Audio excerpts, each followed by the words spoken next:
অসংখ্য হাদিস থেকে একটি হাদিস তেলাওয়াত করেছি। বিশ্বনবী মুহাম্মদ রাসূলুল্লাহ সাল্লাল্লাহু আলাইহি ওয়াসাল্লাম যে বলেছেন, কিয়ামতের মহান বিভীষিকাময় অবস্থায় আমাদেরকে পাঁচটি প্রশ্নের উত্তর দেয়া ছাড়া এক কদমও উঠতে দেয়া হবে না। এই কঠিন মুসিবতের সময় আমরা কি চাই না এই পাঁচটা প্রশ্নের উত্তর দিতে? চাই কিনা? তাহলে আপনি চিন্তা করেন, এক নাম্বার প্রশ্ন যেটা, আন উমরিহি ফীমা আফনা, বান্দা তোমার হায়াত কালটা তুমি কোন কাজে ব্যয় করেছো? আমি আমার জীবনটা কোন কাজে ব্যয় করি? আমি কি দ্বীনের জন্য ব্যয় করতেছি, নাকি আমার শুধু নিজের জন্য, পরিবারের জন্য, আমার স্বার্থের জন্য ব্যয় করি? আল্লাহ পাক রব্বুল আলামিন বলে, না না বান্দা, তোমার এই জীবনটা আমার জন্য ব্যয় করা লাগবে। ওয়ান শাবাবিকি ফীমা আবলা, বান্দা তুমি যে যৌবন অবস্থায় ছিলা, যৌবন অবস্থায় তোমার জীবনটা কোন কাজে ব্যয় করেছো? ওই যৌবন অবস্থায় তুমি আমার ইবাদত বন্দেগীতে মশগুল ছিলা কিনা বান্দা? আল্লাহ পাক রব্বুল আলামিন বলেন, কুল ইন্না সালাতি ওয়া নুসুকি ওয়া মাহইয়ায়া ওয়া মামাতি লিল্লাহি রাব্বিল আলামিন। বান্দা তোমার হায়াত, তোমার মৃত্যু, তোমার জীবন সবকিছু আমি আল্লাহর জন্য হওয়া লাগবে। তোমার জীবনটা হওয়া লাগবে আল্লাহর জন্য, তোমার মৃত্যু হওয়া লাগবে আল্লাহর জন্য। আমি যা কিছু দিয়েছি বান্দা, সবকিছু আমি আল্লাহর জন্য উৎসর্গ করা লাগবে। এই কারণে আল্লাহ পাক রব্বুল আলামিন বলে, বান্দা কাইফা তাকফুরুনা বিল্লাহ, কিভাবে তুমি আমাকে অস্বীকার করো? আমিই তো তোমাকে জীবন দিয়েছি। হায়াতের মালিক কে? রিজিকের মালিক কে? মৃত্যুর মালিক কে? হায়াতের মালিক যেই আল্লাহ, মউতের মালিক সেই আল্লাহ। আমার মালিক যেই আল্লাহ, তোমার মালিক সেই আল্লাহ। লা ইল্লাল্লাহ,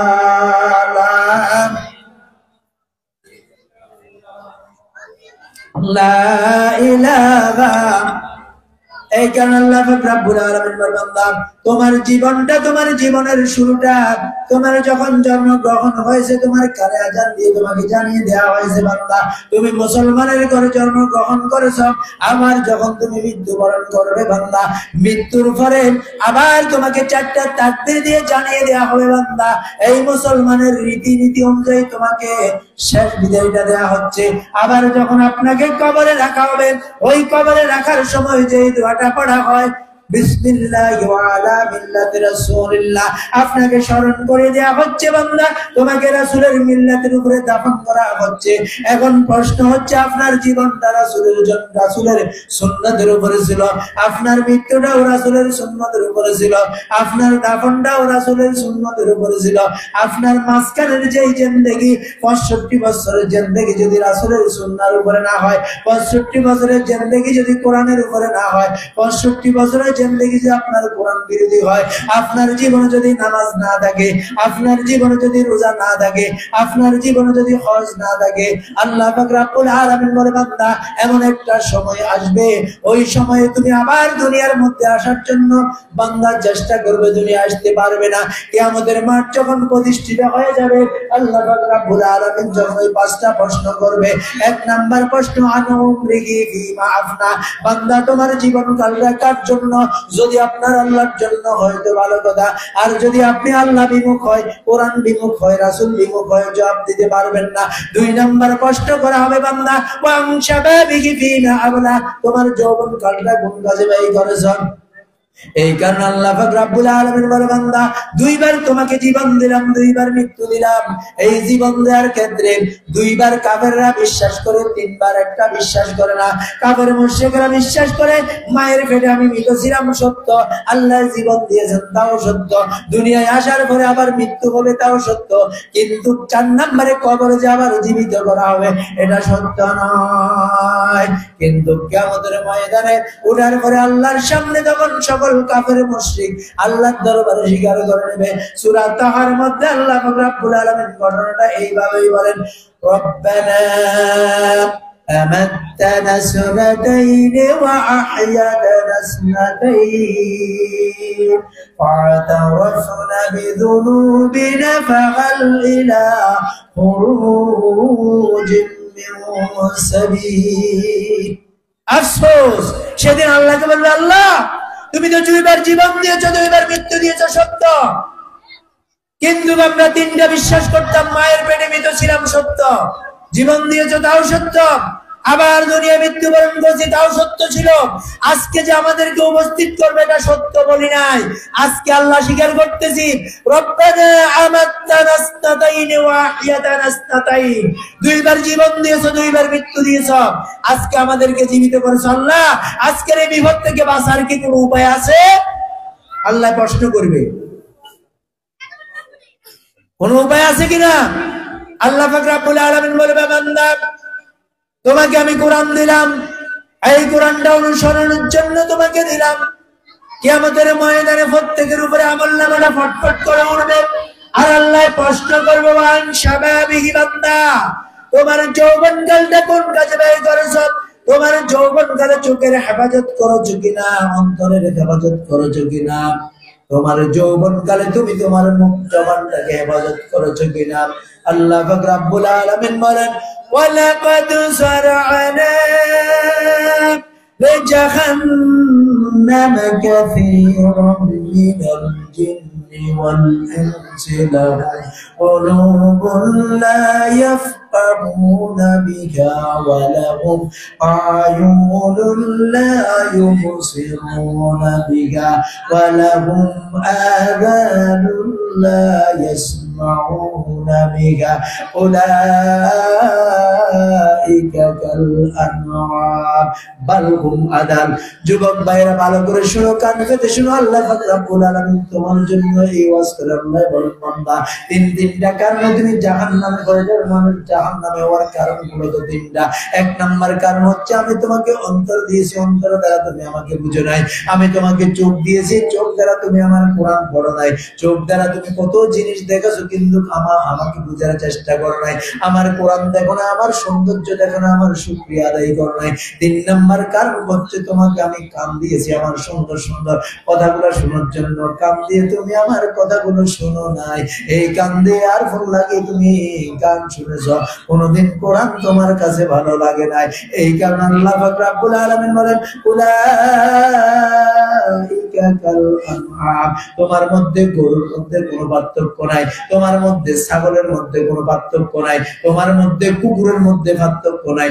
কুকুরেরও কান আছে তোমারও কান আছে কুকুরেরও চোখ আছে তোমারও চোখ আছে কুকুর চোখ দিয়ে সব দেখে চোখের হেফাজত করা লাগে না তুমিও চোখ আছে হেফাজত করো না একই সমান কুকুরের কান আছে কান দিয়ে সব শুনতে পারে কানের হেফাজত করে না তোমারও কান আছে কান দিয়ে যা মন চায় তা শুনো কুকুর আর তোমার মধ্যে কোনো পার্থক্য নাই ঠিক কিনা উলাইকা কাল আনআম বাল হুম আদাল আল্লাহ বলেন তুমি আর চতুষ্পর্যন্তের মধ্যে কোনো পার্থক্য নাই বরঞ্চ চতুষ্পর্যন্তর চেয়েও তুমি বড় নিকৃষ্ট ঠিক কিনা রাসূলুল্লাহ তিনজন সাহাবী ছিলেন যুবক যেই যুবক সাহাবীগুলো বাসর রাত থেকে যুদ্ধের ময়দানে গেলেন যুবকেরা ভালো করে শোনা রাসূলুল্লাহ তিনজন সাহাবী যারা বিয়ে করার পরে বাসর রাত থেকে যুদ্ধের ময়দানে চলে গেলেন একজনের নাম ছিলেন হানজালা রাদিয়াল্লাহু তাআলা আনহু আরেকজনের নাম ছিল আব্দুল্লাহ ইবনে রাওয়াহা রাদিয়াল্লাহু তাআলা আনহু আরেকজনের নাম ছিল সালামি রাদিয়াল্লাহু তাআলা আনহু হযরত আব্দুল্লাহ ইবনে রাওয়াহা মুতার যুদ্ধ মুসলমান ভালো করে শোনো মুতার যুদ্ধে মুসলমানের সংখ্যা ছিল 3000 কাফেরের সংখ্যা ছিল 2 লক্ষের অধিক ওই কঠিন একটা যুদ্ধের জন্য বিশ্বনবী মুহাম্মদুর রাসূলুল্লাহ সাল্লাল্লাহু আলাইহি ওয়াসাল্লাম সাহাবায়ে কিরামকে ডাক দিলেন সকলকে ডাক দিয়ে বললেন তোমাদেরকে যুদ্ধের জন্য মনোনীত করেছি তিনজন সেনাপতি ওই যুদ্ধের জন্য নাম ঘোষণা করলেন হযরত জাফর বিন আবু তালেবের নাম ঘোষণা করা হলো রাসূল ডাকলেন জাফর দাঁড়াও জাফর দাঁড়িয়ে গেল দুই নম্বরে ডাক দিলেন আব্দুল্লাহ ইবনে রাওয়াহা ও আব্দুল্লাহ ইবনে রাওয়াহা তুমি তুমিও দাঁড়িয়ে যাও। 3 নম্বর ডাক দিলেন যায়েদ ইবনে হারেসা। 3 জন দাঁড়ানোর পরে বিশ্বনবী বললেন, যাও বাড়ি থেকে তোমার মা বাবা যা আছে স্ত্রী স্বজন থেকে বিদায় নিয়ে চলে আসো। রাসূলুল্লাহর সাহাবীদের জীবন কেমন ছিল, আমাদের যুবকদের জীবনটা কেমন? আমাদের যুবক আজকে কোরআন মানে না, আমাদের যুবক রাসূলের আদর্শ মানে না, আমাদের যুবক আজকে নীতি নৈতিকতা হারিয়ে ফেলেছে, আমাদের যুবকগুলো আজকে উশৃঙ্খল হয়ে যাচ্ছে। মূল কারণ হচ্ছে যুবকের মনের মধ্যে কোরআন নাই, ঠিক কিনা? আল্লামা ইকবাল রাহিমাহুল্লাহু তাআলা এই কারণেই বললেন, ये फूल नहीं जस फूल में वो नहीं,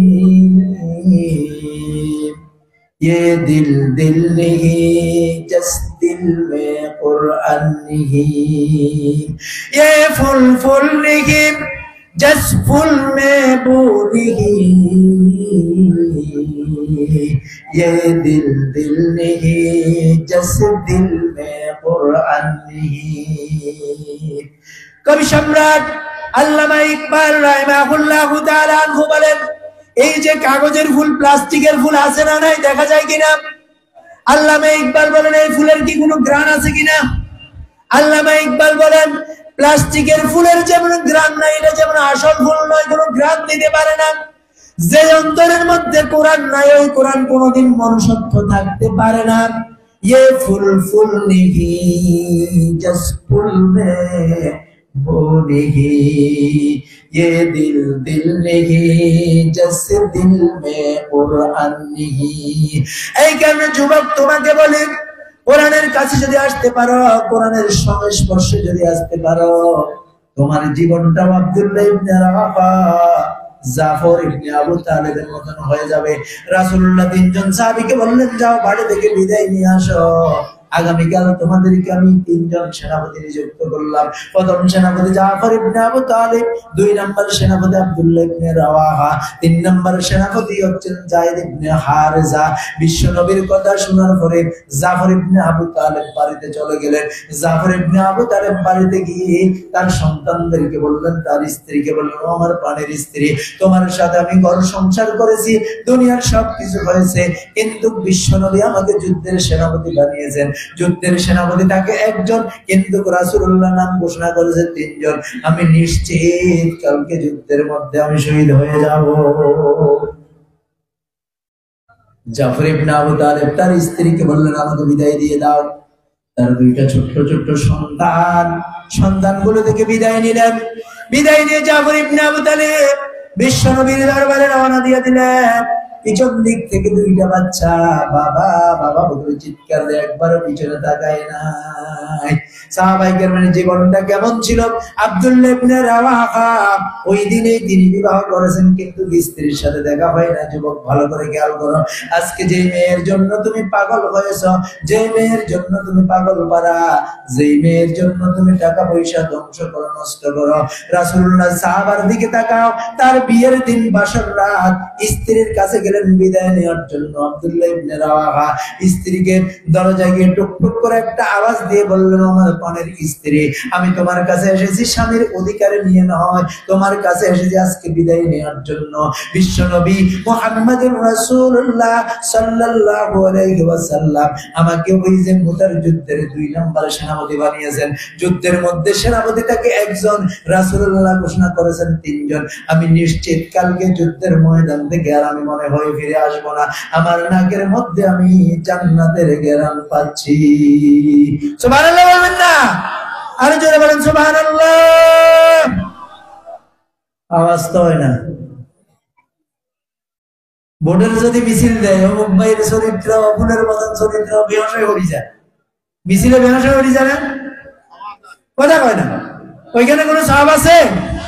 সুবহানাল্লাহ বলেন, সওয়াব আছে কিনা? আরো জোরে বলেন সুবহানাল্লাহ। আপনি যদি একবার সুবহানাল্লাহ বলেন, বিশ্বনবী মুহাম্মদুর রাসূলুল্লাহ সাল্লাল্লাহু আলাইহি ওয়াসাল্লাম আসমান এবং জমিনের মাঝখানে যে ফাঁকা জায়গা আছে, এই পরিমাণ সওয়াব আপনার আমলনামায় দেয়া হবে। আর জোরে বলেন সুবহানাল্লাহ। আব্দুল্লাহ ইবনে রাওয়াহা তার স্ত্রীর কাছ থেকে বিদায় নিয়ে আসলেন। স্ত্রীকে বললেন, ও প্রাণের স্ত্রী, তোমার কাছ থেকে বিদায় নিতে এসেছি। বিশ্বনবী আমাকে যুদ্ধের 2 নম্বর সেনাপতি দিয়েছেন। তার স্ত্রী বলল, আমার প্রাণের স্বামী, আমাদের বিয়ে হয়েছে, আপনাকে এখন একবারের জন্য দেখি নাই, অন্তত একবার আপনি আমার সাথে দেখা দেন, কালকে আমাদের ময়দানে যেন আমি আপনাকে খুঁজে নিতে পারি। আব্দুল্লাহ ইবনে রাওয়াহা বলল, আমার প্রাণের স্ত্রী, আমি যদি এখন তোমার সাথে দেখা করে আমাকে যদি প্রেম বিনিময় মোহাম্মদ ভালোবাসা দাও, আমি হয়তো বা যুদ্ধের ময়দানে যেতে পারবো না, আমি যুদ্ধে চলে যাচ্ছি, তোমার সাথে আমার জান্নাতের সিঁড়িতে দেখা হবে। কি পরিমাণ, কি চরিত্রবান, কি ত্যাগীবান, কি পরিমাণ ঈমান সাহাবায়ে কেরামের ছিল। আর আমাদের ঈমান এখন সকালে আছে, বিকালে নাই, দুপুরে আছে, সন্ধ্যায় নাই, ঠিক কিনা? আমাদের ঈমান মসজিদে একরকম, বাইরে আরেক রকম, ঠিক কিনা? মসজিদে মিথ্যা বলে না, বাইরে মিথ্যা বলে, ঠিক কিনা? আজকে আমরা এই যে যুবকেরা, ইমাম মুসলমান যুবকেরা কোরআনের কাছে আসে না। আজকে আমরা যে নারায়ে তাকবীরের স্লোগান দিই, এই স্লোগান অনেকে পছন্দ করে না, ঠিক কিনা? নারায়ে তাকবীরের স্লোগান কোন দলীয় স্লোগান নয়। যুবক, তুমি যে স্লোগান দাও, তোমার স্লোগানের মধ্যে নারায়ে তাকবীরের স্লোগান থাকা উচিত, কারণ নারায়ে তাকবীরের স্লোগান মুসলমানদের জাতীয় স্লোগান, ঠিক কিনা? कौन के मुख्तार खुदा तुमको बनाया, उम्मत की निगहबान खुदा तुमको बनाया। कौन के मुख्तार खुदा तुमको बनाया, उम्मत की निगहबान खुदा तुमको बनाया। ये रब मेरे आंखों में शमा जाए मदीना, मुद्दत से मेरा दिल को तमन्ना ये मदीना। तलवार बकट हो गुन कल मैदान यासीर, तलवार बकट हो তোমার যৌবন কালটা যদি আল্লাহর রাস্তায় ব্যয় করতে না পারো বান্দা, ও যুবকেরা, তোমরা যদি কোরআন প্রেমী না হও, আল্লাহ প্রেমী যদি না হও, কাল কিয়ামতের ময়দানে কেউ বাঁচতে পারবে না। ও কিয়ামতের ময়দানে আদালতে আখিরাতেও বাঁচতে পারবে না। কাল কিয়ামতের ময়দানে তোমার যদি বাম হাতে আমলনামা চলে আসে, আল্লাহ পাক রব্বুল আলামিন বলেন, তোমার আমলনামাটা যদি ডান হাতে চলে আসে, জান্নাতে যাইবা। ওয়া আম্মা মান উতিয়া كتابه بيمينه فسوف يحاسب حسابا يسيرا وينقلب إلى أهله مسرورا وأما من أوتي كتابه وراء ظهره فسوف يدعو ثبورا ويصلى سعيرا। বান্দা, তোমার ডান হাতে যদি আমলনামা আসে, জান্নাতে যাবা। বান্দা, বাম হাতে যদি আমলনামা আসে, বান্দা জাহান্নামে চলে যাবা। ওই জাহান্নাম থেকে বাঁচার জন্য যুবক, তোমার চক্ষুটা শীতল করো, তোমার এই চোখ দিয়ে কোরআন তেলাওয়াত করো, তোমার এই চোখ দিয়ে কোরআন তেলাওয়াত করো। আল্লাহর নাজনিয়ামত দেখো, দিনের পথে ফিরে আসো, কোরআনের পথে ফিরে আসো। আল কোরআনের পথ, এই পথই আসল পথ। আল কোরআনের পথ, এই পথই আসল পথ। অন্য পথে অন্য মতে এই যে রহমত, অন্য পথে অন্য মতে এই যে রহমত। আল কোরআনের পথ, এই পথই আসল পথ, ঠিক কিনা? বিগত বছরগুলো আমরা যা দেখলাম, শিক্ষা ব্যবস্থার দিকে তাকান। এই যে কোরআনুল কারীম, আমাদের শিক্ষা ব্যবস্থা যদি কোরআন থাকতো, আমাদের দেশে চোর তৈরি হতো না, ডাকাত তৈরি হতো না, ফল খাইতো না, কারবাট খাইতো না, দুর্নীতিবাজ তৈরি হইতো না, ঠিক কিনা? আমাদের শাসকগুলো যদি কোরআনের আদর্শে আদর্শিত হইতো, ওই শাসকগুলো জনগণের উপরে জুলুম করতো না, ঠিক কিনা? জনগণ জুলুম করার মূল কারণ তাদের মধ্যে কোরআন নাই, রাসূলের আদর্শ নাই। এই কারণে আমাদের শিক্ষা ব্যবস্থাগুলো থেকে কোরআনকে তুলে ধরা হয়েছিল, ঠিক কিনা? এই কোরআন যদি সিলেবাসের মধ্যে যদি কোরআন থাকে, সিলেবাসের মধ্যে রাসূলুল্লাহর আদর্শ থাকে, আমাদের যুবকগুলোকে তারা পথহারা করতে পারবে না, আমার যুবকগুলোকে মদ খাওয়াইতে পারবে না, জুয়া খেলাইতে পারবে না, যুবকদের চরিত্র নষ্ট করতে পারবে না। আমাদের যুবকগুলোর চরিত্র নষ্ট করার জন্য ওই সিলেবাস থেকে কোরআন তুলে দেওয়া হয়েছে, ঠিক কিনা? আমরা চাই আমাদের সিলেবাসে এই যে ক্লাস 1 থেকে মাস্টার্স পর্যন্ত যদি আমাদের সিলেবাসে যদি কোরআন দেওয়া হয়, বিশ্ববিদ্যালয়গুলোতে যদি কোরআন তেলাওয়াত করা হয়, বিশ্ববিদ্যালয়গুলোতে যদি এই কোরআনুল কারীমের সিলেবাস দেওয়া হয়, ওই বিশ্ববিদ্যালয়গুলো থেকে তৈরি হবে ওমর ইবনুল খাত্তাব, ওই বিশ্ববিদ্যালয় তৈরি হবে হযরত খাব্বাব, হযরত খুবাইব, ওই বিশ্ববিদ্যালয়গুলো থেকে তাসলিমা নাসরিনের মতন নাস্তিক কখনো তৈরি হবে না, ঠিক কিনা? এই কারণে যুবক, তোমার জীবনটা চালাইতে হবে কার জন্য? 2 নাম্বার প্রশ্ন স্বাভাবিক। 3 নাম্বার ওয়া আন মালিহি মিন আইনা ইকতাসাবা, বান্দা সম্পদ যে আনছো কোন পথে? 3 তলা বাড়ির মালিক আরেকজনের 1 বিঘা জায়গা পাকা ছিল, সোজা করে লাইছে, আছে না নাই? ধরবে আল্লাহ। আল্লাহ তোরা বড় হারাম টাকা কেন রে ভাই, হারাম টাকা কেন রে ভাই, করো যে ইনকাম, হারাম টাকা আপনাকে নিবে জাহান্নামে বাইরে, নিবে জাহান্নাম। হারাম টাকা কেন রে ভাই, হারাম টাকা কেন রে ভাই, করো যে ইনকাম, হারাম টাকা আপনাকে নিবে জাহান্নামে বাইরে, নিবে জাহান্নাম। যাদের জন্য সুখ খুশি খেয়েছো সারা জীবন ভর, যাদের জন্য সুখ খুশি খেয়েছো সারা জীবন ভর, বিচার দিনে তারা সবই, বিচার দিনে তারা সবই হবে আপনার পর বাইরে, হবে আপনার পর। সময় থাকতে দেন ছেড়ে দেন, সময় থাকতে দেন ছেড়ে দেন হারাম ইনকাম, হারাম টাকা কেন রে ভাই, করো যে ইনকাম বাইরে, করো যে ইনকাম। হারাম টাকা কেন রে ভাই, হারাম টাকা কেন রে ভাই, করো যে ইনকাম, হারাম টাকা আপনাকে নিবে জাহান্নামে বাইরে, নিবে জাহান্নাম, ঠিক কিনা? 3 নাম্বার প্রশ্ন হবে তোমার সম্পদ কোন পথে আয় করেছো? বান্দা আমাকে জবাব দাও। তুমি যে 10 খানি সম্পত্তির মালিক হয়েছ, বোনের হক দাও নাই তুমি, ভাইয়ের হক দাও নাই, মিরাজ হকগুলো তুমি মানো নাই। 1 ভাইয়ের সমান 2 জন বোন পাইবে, ওই 2 জনের সম্পত্তি আপনি একাই মেরে দিয়েছেন। আপনি ভাই, আপনার শক্তি আছে, সামর্থ্য আছে, শিক্ষা আছে, দীক্ষা আছে, আপনি পড়ে লেখা জানেন, আপনি ব্যাংকে চাকরি করেন, আপনার অনেক শিক্ষা দীক্ষা আছে। আরেক ভাইয়ের শিক্ষা নাই, দীক্ষা নাই, ওই ভাইয়ের সম্পত্তিটাও আপনি খেয়ে ফেলেছেন, আছে না নাই? আছে না নাই? এই জাতীয় ডাকাত প্রত্যেকটা গ্রামে গ্রামে আছে, ঠিক কিনা? এরপরে আরেকজনের সম্পদ আপনি লুণ্ঠন করেছেন, জনগণের সম্পদ লুণ্ঠন করেছেন।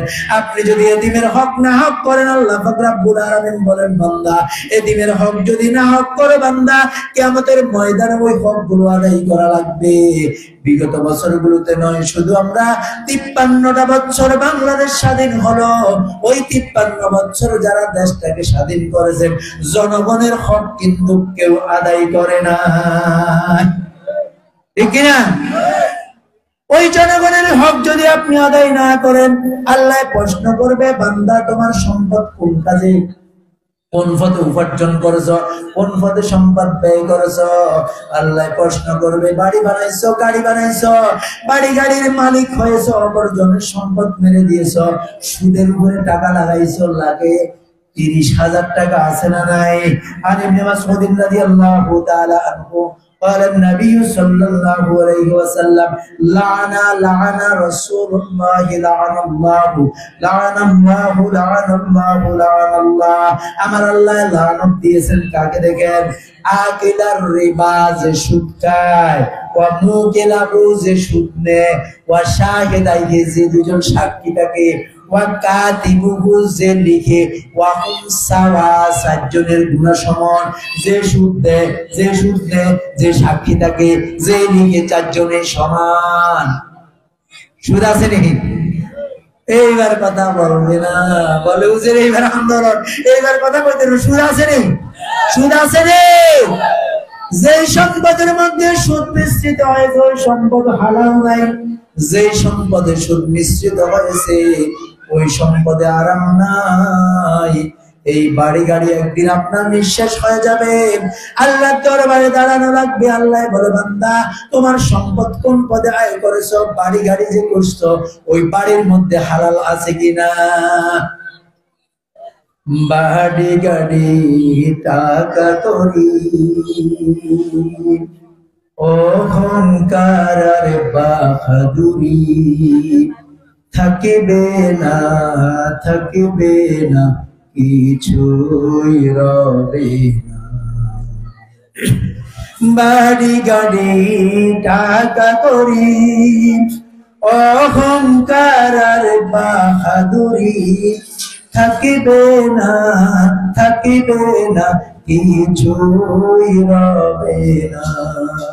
রং বেরঙ্গের যশ সম্মান ক্ষমতার বড়াই, ক্ষমতার বড়াই, কচু পাতার পানি যেমন এই আছে এই নাই, এই আছে এই নাই, থাকিবে না, থাকিবে না, কিছুই রবে না।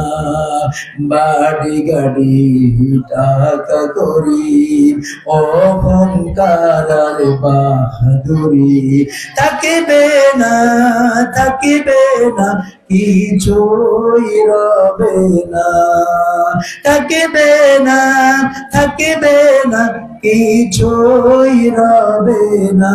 ঠিক না? থাকবে।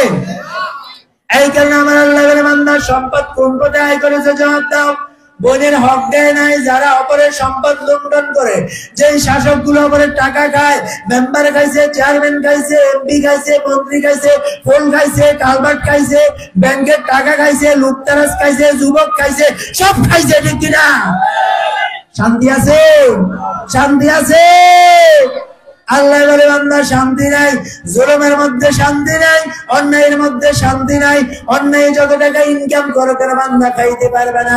ব্যাংক ব্যালেন্স করেছো আমি খাইতে দেবো না, 10 তলা বাড়ি করেছো বাড়িতে থাকতে পারবে না, ওই যে টাকার পাহাড় করেছো টাকা ভোগ করতে পারবে না বান্দা। আল্লাহ রাব্বুল আলামিন বলেন, কাল কিয়ামতের ময়দানে প্রত্যেক বনি আদমকে যখন ধরাশায়ী করবে 5টা প্রশ্ন আল্লাহকে করবে। ওয়া আম্মা মান উতিয়া কিতাবাহু ওয়া বিশিমালিহি, প্রত্যেকের বাম হাতে যখন আমলনামা ধরে দেয়া হবে কিয়ামতের ময়দানে সবাই আল্লাহকে ডাক দিবে, আল্লাহ ওয়া আম্মা মান উতিয়া কিতাবাহু ওয়া বিশিমালিহি ইয়াকুলু ইয়া লাইতানি লাম উতা কিতাবিয়া ওয়া লাম আদরি মা হিসাবিয়া ইয়া লাইতাহা কানাতিল কাদিয়া মা আগনা আন্নি মালিয়া হালাকা আন্নি সুলতানিয়া খুজুহু ফাগুল্লুহু থুম্মাল জাহিম সাল্লু থুম্মা ফি সিলসিলাতিন জারউহা سبعون ذراعا فاسلكوا إنه كان لا يؤمن بالله العظيم ولا يحض على طعام المسكين فليس له الحميم لا يأكلون إلا খাতিঈন। সূরা হাক্কার মধ্যে আল্লাহ রাব্বুল আলামিন বলেন, তার বাম হাতে যখন আমলনামা ধরে দেওয়া হবে সে আল্লাহকে বলবে, আল্লাহ যদি আমার আমলনামা না দেওয়া হইতো কত ভালো হইতো, যদি আমার হিসাব না নেওয়া হইতো কত ভালো হইতো। 3 নম্বরে বলবে, আল্লাহ আমি তো অনেক সম্পদশালী ছিলাম, আজকে তো আমার কোনো সম্পদ নাই। 4 নম্বরে বলবে, আল্লাহ আমি তো দুনিয়ার মধ্যে কত অহংকার করেছি, আল্লাহ দুনিয়ায় কত ক্ষমতাবান ছিলাম, আল্লাহ ওয়া আম্মা দুনিয়ার মধ্যে আল্লাহ আমি সুলতানি, দুনিয়ার মধ্যে আমি ক্ষমতার অধিকারী ছিলাম, আজকে তো ক্ষমতাও নাই। যখন এই ক্ষমতার মধ্যে বলবে, আল্লাহ বলবেন খুযুহু ফাগুল্লুহু, তাকে ধরো 70 গজ শিকল দিয়ে তাকে বাঁধার পরে তাকে জাহান্নামের দিকে নিয়ে যাওয়া হবে। 70 গজ শিকল দিয়ে জাহান্নামে নিয়ে যাওয়া হবে। তার অপরাধ দুইটা। একটা অপরাধ, সে পরকাল বিশ্বাস করতো না। 2 নাম্বার অপরাধ, সে অপরের সম্পদ লুণ্ঠন করতো। আজকে চিন্তা করেন তো, মেম্বার যদি ফল কালবাট খায়, জবাব দেওয়া লাগবে কিনা? সরকার যদি জনগণের সম্পদ খায়, জবাব দেওয়া লাগবে কিনা? জনগণ সরকারের কাছে এতিম, ঠিক কিনা? শুধু ভাই মারা গেলে ভাতিজা এতিম, বিষয়টা এমন নয়।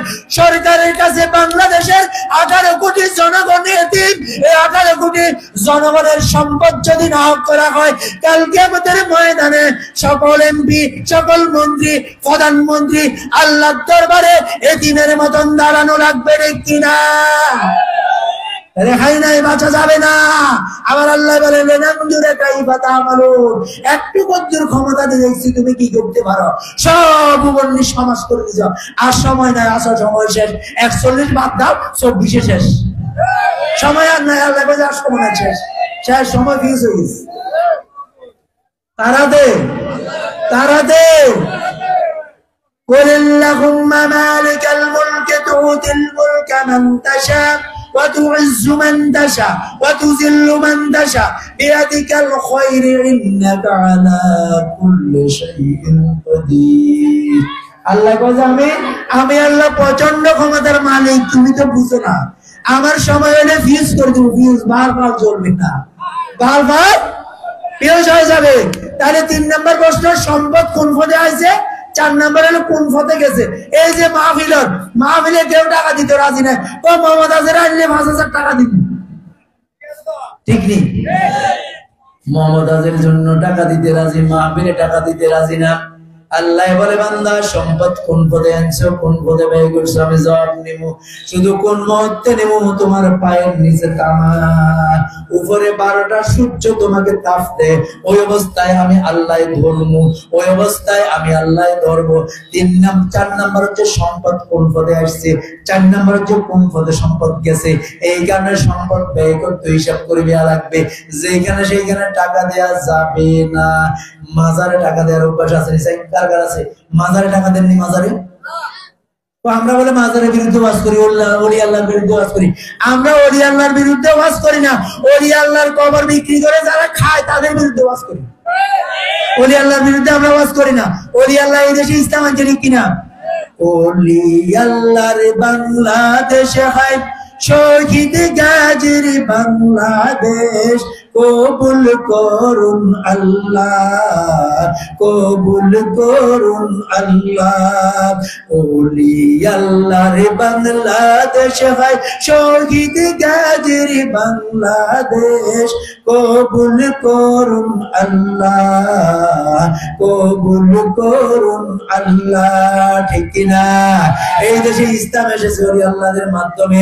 কিন্তু ওলি আল্লাহ বলে নাই কবরটাকে মাজার বানানোর জন্য, ওলি আল্লাহ বলে নাই কবরের জন্য টাকা নেওয়ার জন্য। ওলি আল্লাহ টাকা, কবর মালিকে কি টাকা খায়? তাহলে টাকার জন্য কবরের মধ্যে টাকা দেয়া হারাম, কবরের মধ্যে ঘর তোলা হারাম, কবরের মধ্যে মোমবাতি দেয়া হারাম, কবরের মধ্যে মাজার বানানো হারাম। قال رسول الله صلى الله عليه وسلم, রাসূলুল্লাহ সাল্লাল্লাহু আলাইহি ওয়াসাল্লাম বলেছেন, আইয়ুসাসাল কবরু আইয়ুবনা আলাইহি আইয়াকুতুবা আলাইহি। রাসূলুল্লাহ বলেছেন কবরের উপরে বসা নিষেধ, কবরের উপরে ঘর তৈরি করা নিষেধ। রাসূলুল্লাহ বলেছেন কবরের উপরে লেখাও নিষেধ। আজকে কার নিষেধ? কে মানে? ওলি আল্লাহর নাম নিয়ে প্রত্যেকটা জায়গায় জায়গায় কবরগুলোকে মাজার বানিয়ে আজকে শিরিক করা হচ্ছে, ঠিক কিনা? এই কারণে আপনার টাকা যেই সেই জায়গায় দেয়া যাবে না। ওই দেখা যায় বন্ড বাবার মাজার নামের কারখানা। অনেকের কাছে এটা ভালো লাগবে না। ওই দেখা যায় বন্ড বাবার মাজার নামের কারখানা।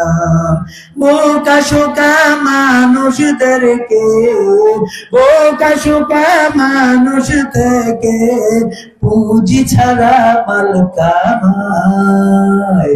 ওই দেখা যায় বন্ড বাবার মাজার নামের কারখানা। বোকা শোকা মানুষ থেকে, বোকা শোকা মানুষ থেকে পুঁজি ছাড়া মাল কামায়। ঠিক কিনা? এখানে কোনো পুঁজি আসেনি, কোনো পুঁজি আসেনি। বান্দা ওইখানে কেন টাকা দাও? এই যে প্রচন্ড শীত, অনেকে গায়ে গায়ে দেওয়ার মতন চাদর নাই, কম্বল নাই, বালিশ নাই, তাকে একটা কম্বল কিনে দাও। অনাথ এদিনকে একটা বালিশ কিনে দাও। ঠিক কিনা? একটা কম্বল কিনে দিলে সব হবে। তোমার জায়গা যে জায়গায় যা টাকা দাও, ওই জায়গার মধ্যে টাকাটা আসল জায়গায় যায় না। আল্লাহ বলে আমি হিসাব নিব। এই কারণে টাকা কোন পথে ইনকাম করেছেন, কোন পথে ব্যয় করেছেন, জবাবদিহি করা লাগবে। 5 নাম্বার প্রশ্ন, আমার সময় শেষ হয়ে এসেছে। 5 নাম্বার প্রশ্ন, ওয়ামা আমেলা ফিমা আলিমা, ওয়ামা আমেলা ফিমা আলিমা। বান্দা কি পরিমাণ জ্ঞান অর্জন করছো, কি পরিমাণ আমল করছো, এটা জবাব দাও। কি পরিমাণ তোমার আমল, কি পরিমাণ এই আমলের কি করো, জবাবদিহিতা করো।